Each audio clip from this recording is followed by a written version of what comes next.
शिरूर तालुक्यातील कान्हूर देसाई या ठिकाणी मान्सून पूर्व ढगफुटी सदृश्य पावसानं हाहाकार माजवलाय। शिरूर तालुक्यातील कान्हूर देसाई या ठिकाणची घटना आहे। शेतशिवार गावातील रस्ते जलमय झाले।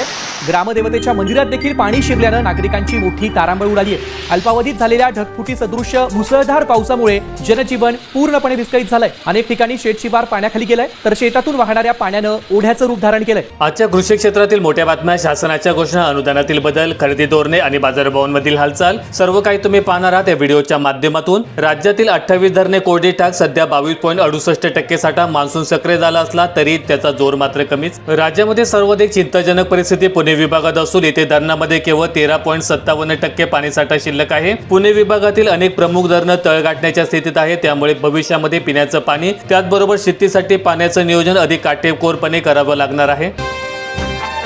मुख्यमंत्री मोफत वीज योजनेअंतर्गत महावितरणला बळीराजा योजनेसाठी 2416 कोटी। शासन निर्णयानुसार राज्यातील 7.5 HP पर्यंतच्या कृषी पंप ग्राहकांना एप्रिल 2024 ते मार्च 2029 या कालावधीमध्ये मोफत वीज देण्याचं धोरण लागू आहे आणि या योजनेचा खर्च शासनाकडून अनुदानाच्या स्वरूपात महावितरणला दिला जात आहे। सन 2026-27 या आर्थिक वर्षासाठी या योजनेचे एकूण 15,552 कोटींची तरतूद करण्यात आलेली आहे। कर्जमाफीचा लाभ जूनमध्ये नाही, जुलैच्या दुसऱ्या आठवड्यापासून शेतकऱ्यांच्या बँक खात्यामध्ये रक्कम जमा होण्यास सुरुवात। गाव चावडी, ग्रामपंचायत, बँक शाखा, विकास संस्था आणि आपले सरकार सेवा केंद्र येथे पात्र शेतकऱ्यांच्या याद्या प्रसिद्ध केल्या जातील। याशिवाय पात्र शेतकऱ्यांना SMS द्वारे देखील माहिती कळवली जाणार आहे। करार संपला, अमेरिकेचा इराणवर हल्ला, होर्मुझवरून तणाव, इराणचा पलटवार, बहरीनवर देखील इराणचा प्रतिहल्ला। होर्मुझच्या सामुद्रधुनीमध्ये मालवाहू जहाजावर झालेल्या ड्रोन हल्ल्याचा बदला घेण्यासाठी अमेरिकेने इराणच्या लष्करी तळांवर हवाई हल्ले केले। कोकण योजनेमुळे 30 लाख हेक्टर क्षेत्र ओलिताखाली येणार, भूसंपादन आणि पुनर्वसनाचा कोणताही खर्च नाही, कोकणातील अतिवृष्टीमुळे होणाऱ्या नुकसानीला अटकाव होणार। आज राज्यातील एकूण 143 लाख हेक्टर क्षेत्र जमीन पडीक आहे, त्यापैकी बहुतांश जमीन केवळ पाण्याअभावी पडीक असून राज्यातील 174 तालुके हे कायमस्वरूपी दुष्काळी भागामध्ये गणले जात आहेत। पास आणि पाण्याअभावी इथल्या लोकांचं जीवनच अवघड उजाड आणि वैरण होऊन गेले। कोकणातील अतिरिक्त पाणी या भागामध्ये वळवल्यास या भागाचा दुष्काळी वनवास संपायला वेळ लागणार नाही आणि या योजनेच्या माध्यमातून राज्यामध्ये नव्याने 15 ते 30 लाख हेक्टर क्षेत्र ओलिताखाली यायला मदत होईल। छत्रपती संभाजीनगर जिल्ह्यातील सोयगाव तालुक्यामध्ये मोफत सोयाबीन बियाणे योजनेमध्ये अनेक शेतकरी वंचित। निवड प्रक्रियेवर प्रश्नचिन्ह, 398 अर्जांपैकी 322 लाभार्थ्यांची निवड। महिला शेतकऱ्यांना प्राधान्य देण्याच्या धोरणामुळे पुरुष शेतकऱ्यांची मोठ्या प्रमाणावर निवड झाल्या नसल्याचा आरोप शेतकरी करतायत। तालुक्यामध्ये बहुतांश शेती ही पुरुषांच्या नावावर असली तरी महिलांना प्राधान्य दिल्यामुळे अनेक पात्र शेतकरी लाभापासून दूर राहिल्याची भावना व्यक्त होत आहे।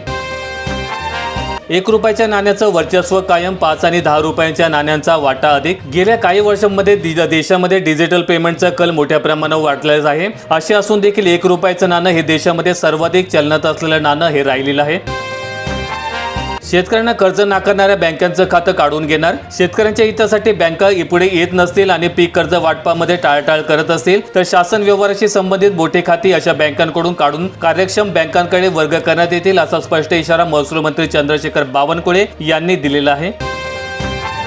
1 जुलैपासून आधार कार्डमध्ये ईमेल अपडेट मोफत, 6 महिन्यांसाठी नागरिकांना शुल्क माफ। आधार कार्ड धारकांना दिलासा देण्याचा निर्णय घेत आधार कार्ड विभागाने आधार कार्डमध्ये ईमेल ID जोडणं तसंच अद्ययावत करण्यासाठी आकारलं जाणारं 75 रुपयांचं शुल्क 6 महिन्यांसाठी माफ केलेलं आहे आणि हा निर्णय 1 जुलै 2026 पासून लागू होणार असून डिसेंबर 2026 पर्यंत नागरिकांना ही सेवा अत्यंत विनामूल्य उपलब्ध होणार आहे।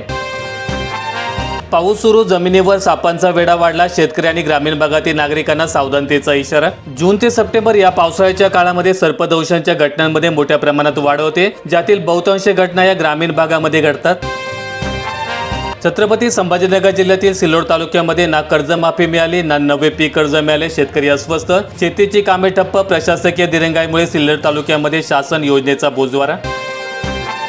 छत्रपती संभाजीनगर जिल्ह्यामधील काही भागामध्ये पेरण्या जोरात तर काही भागामध्ये खोळंबल्या, मोठ्या पावसाची प्रतीक्षा कायम। फुलंब्री, वैजापूर आणि सोयगाव तालुक्यामध्ये शेतकरी चिंतेत। फुलंब्री तालुक्यामध्ये 15% तर वैजापूर तालुक्यामध्ये 5% पेरण्या पूर्ण झाल्यात।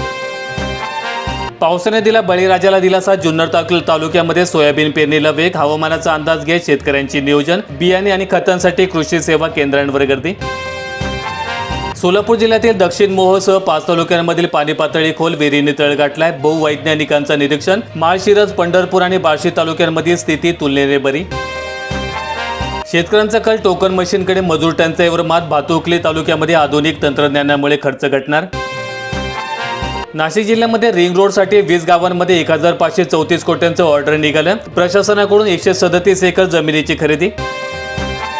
समृद्धी महामार्गालगत 42 गावांमध्ये होणार लघु इंडस्ट्री. जमीन अधिग्रहणाऐवजी नियोजनावर भर देणार. शेतकरी हे होऊ शकतील उद्योजक. छत्रपती संभाजीनगर जिल्ह्यातील समृद्धी महामार्गालगतच्या 4 इंटरचेंज परिसरामधील 42 गावांमधील शेतकऱ्यांना आपल्या जमिनीवर लघु उद्योग उभे करता येणार आहेत.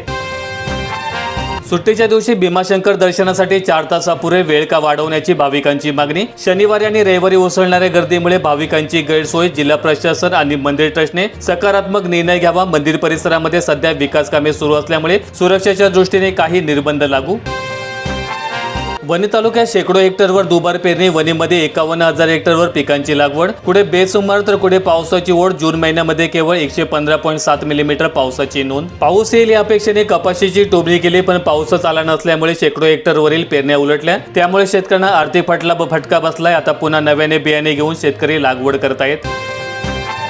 यवतमाळ जिल्ह्यातील नेर तालुक्यामध्ये पेरणीच्या तोंडावर डीएपीसाठी तारांबळ. बियाणे घ्याल तर खतं देण्याचा फतवा. कृषी विभागाने कृषी केंद्रांची तपासणी करण्याची गरज. अनेक कृषी केंद्रांवर डीएपी खत उपलब्ध नसल्याचं सांगितलं जात असून काही कृषी केंद्र चालकांकडून बियाणे घ्याल तरच डीएपी खत मिळेल अशी सक्ती केली जात असल्याच्या तक्रारी समोर येत आहेत. मुक्ताईनगरच्या बाधितांना सर्वाधिक नुकसान भरपाई. 36 गावांमध्ये शेतकऱ्यांच्या पिकांची नासाडी झाली होती. अहिल्यानगर जिल्ह्यातील अवकाळीग्रस्त 199 गावांमध्ये शेतकऱ्यांना 21 कोटींची मदत. मदतीचे आदेश निर्गमित. नैसर्गिक आपत्तीमध्ये 21,000 शेतकऱ्यांना फटका. वैजापूर तालुक्यामध्ये तब्बल 2,765 रेशन कार्ड अपात्र. मिशन सुधारणा अंतर्गत तपासणी. या सर्वांना आता पांढऱ्या शिधापत्रिका मिळणार. शेतकऱ्यांच्या खात्यात 2 लाख कोटी रुपयांपेक्षा जास्त एमएसपी थेट जमा. पंजाब सरकारची बळीराजाप्रती कटिबद्धता. संपूर्ण शेतीमालाच्या खरेदीची हमी. गडचिरोली जिल्ह्यामध्ये ई-केवायसी अभावी कोट्यवधींची मदत रखडली. पीक नुकसान भरपाईपासून शेतकरी वंचित. अनेकांचा ठाव ठिकाणे काही लागेना. महाराष्ट्रातील 14,500 शाळांमध्ये 10 पेक्षा कमी विद्यार्थी. शैक्षणिक दर्जासाठी स्कूल क्लस्टरचा फॉर्म्युला. नीती आयोगाची शिफारस. लातूर जिल्ह्यामध्ये पावसाने नदीकाठच्या जमिनी खरडून गेल्या. जळकोट तालुक्यामध्ये पंचनामे करण्याचे पालकमंत्री शिवरेंद्रसिंह राजे भोसले यांचे आदेश. यवतमाळ जिल्ह्यामध्ये पशुधन घटण्याची प्रमुख कारणे काय? 21व्या पशुगणनेतून वास्तव आलं समोर. बकऱ्या आणि मेंढ्यांची संख्या वाढली. शेतीच्या कामकाजासाठी यांत्रिकीकरणाचाच वापर केला जातो. यातून पशुधनाची संख्या दिवसेंदिवस कमी होते. 2019 मध्ये 6 लाखांवर पशुधन जिल्ह्यामध्ये होतं. 2025च्या जनगणनेनुसार हे पशुधन 4,69,000 पोहोचलेलं आहे. डिंबे धरण तळ गाठण्याच्या मार्गावर. पाटण आणि आहुपे खोऱ्यामध्ये खरीप संकटामध्ये. डिंबे धरणामध्ये अवघा 2.63% पाणीसाठा शिल्लक. जून अखेरसही दमदार पावसाची प्रतीक्षा. भात पेरणीनंतर उगवणीचा प्रश्न. पश्चिम आदिवासी पट्ट्यामध्ये शेतकऱ्यांमध्ये चिंता वाढली. नाशिक जिल्ह्यामध्ये जून महिना अखेर 681 गावे आणि वाड्यानं टँकरने पाणी. 3,33,000 नागरिकांची तहान. टँकरवर. येवल्यामध्ये 44 टँकरची धावपळ. व्हिडिओ आवडला असेल तर लाईक ठोका, शेअर करा आणि अशा दैनंदिन शेतकरी बातम्या अपडेट्स मिळवण्यासाठी सबस्क्राईब करून बेल आयकॉनचं बटन दाबा.